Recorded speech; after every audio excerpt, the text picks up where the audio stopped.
Hello everyone, जय माता दी सभी को। कैसे हैं आप लोग? माता रानी की कृपा से स्वस्थ होंगे, यही उम्मीद है। माता रानी आप लोगों पर हमेशा कृपा दृष्टि बनाए रखे। आइए जानते हैं सात पितृ अमावस्या कब पड़ रही है, इसमें पितरों को प्रसन्न करने के लिए क्या भोग लगाना चाहिए, पितरों का जो शुभ मुहूर्त होता है वो कितने बजे हमें जल और भोजन निकालना चाहिए, पितरों को किस जो सबसे श्रेष्ठ मुहूर्त होता है उसके बारे में मैं बताने जा रही हूँ।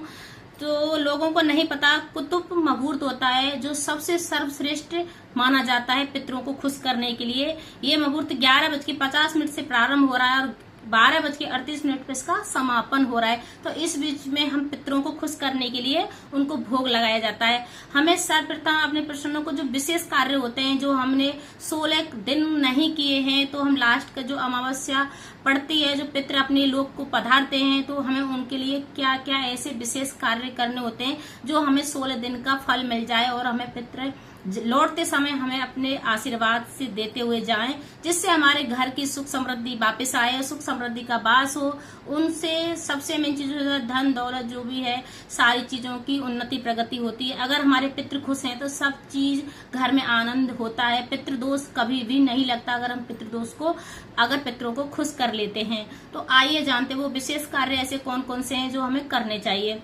सर्वप्रथम सबसे अमावस्या 21 सितंबर को पड़ रही है, दिन पड़ रहा है रविवार, और हमें कुतुब जो मुहूर्त होता है, जो पितरों का कुतुब मुहूर्त सब श्रेष्ठ माना जाता है, और वो 11:50 से प्रारंभ हो रहा है और 12:38 पे समापन हो रहा है। तो इस मुहूर्त में हम अपने पितरों को भोग लगा सकते हैं और जल तर्पण कर सकते हैं। तो वैसे 11:30 बजे और 12:30 के बीच में हम भोग लगाते हैं अपने पितरों को। 16 दिन जो अपने कनागत में भोग लगाया है, तो जो कुतुब मुहूर्त होता है वो सर्वश्रेष्ठ माना जाता है पितरों के लिए। अब सबसे पहले होता है हमें सुबह क्या करना चाहिए।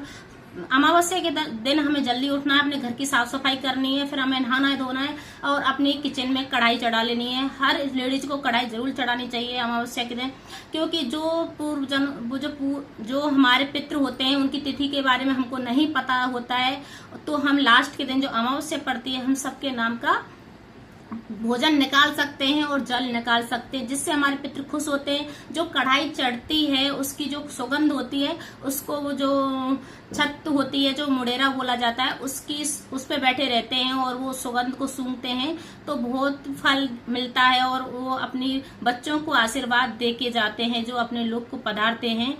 और सबसे मेन चीज होता है हमें जैसे भोग कैसे लगाया जाता है और हमें कढ़ाई में क्या क्या ऐसा बनाना है अपने पितरों को खुश करने के लिए।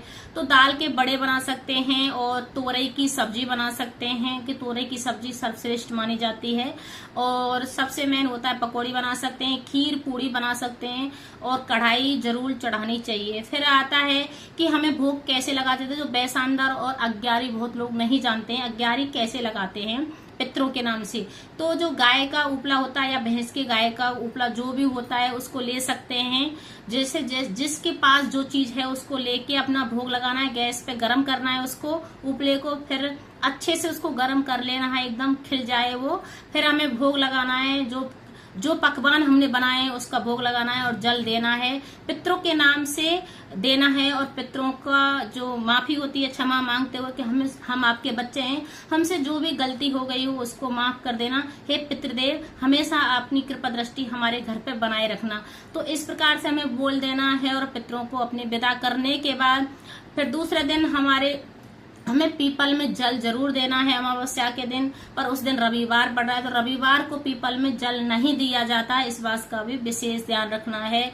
तो आप कैसे जल दे सकते हैं, तो अगर पीपल में जल नहीं दे सकते हैं तो जो बेलपत्र का पेड़ होता है उसमें आप जरूर आपको जल देना है, क्योंकि तुलसी माता में भी जल नहीं दे सकते हैं रविवार के दिन। तो सबसे मेन होता है बेलपत्र के पेड़ में आप कच्चा दूध ले लें, दुर्वा ले लें, तुलसी ले लें और काले तिल और जौ डाल के आप बेलपत्र में जल जरूर देना चाहिए उस दिन अमावस्या के दिन। अब आता है कि हमें और ऐसा क्या करें जिससे हमारे पितृ खुश हो जाएं।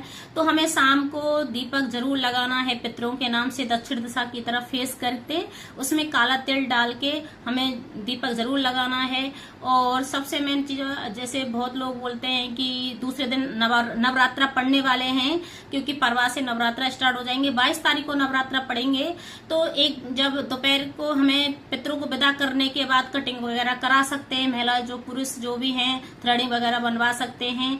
और जिस शाम को हमें माता रानी के लिए सारे जो सामान लेके आना है, खरीद के लाना है सामान, वो ला सकते हैं, क्योंकि अब पितरों को विदा करने के बाद सारा दिन फिर पड़ा है और अच्छा मुहूर्त है, ऐसी बात नहीं है, शाम को ला सकते हैं। अगर मेरी वीडियो अच्छी लगे तो लाइक करें, शेयर करें, कमेंट करें, सब्सक्राइब करें, हर महादेव कमेंट में जरूर लिखें और ज्यादा से ज्यादा वीडियो फॉरवर्ड करें और लाइक जरूर करें, जिससे मेरे को मोटिवेशन मिलता है कि मेरी वीडियो अच्छी लग रही है, नहीं लग रही है। पर गरुड़ पुराण के हिसाब से बहुत अच्छा है अगर हम पितरों को पिंडदान करते हैं अमावस्या के दिन और भोग लगाते हैं। ये जरूर करना चाहिए आप सभी लोगों को, अगर पितरों का आशीर्वाद चाहिए तो। जय माता दी सभी को।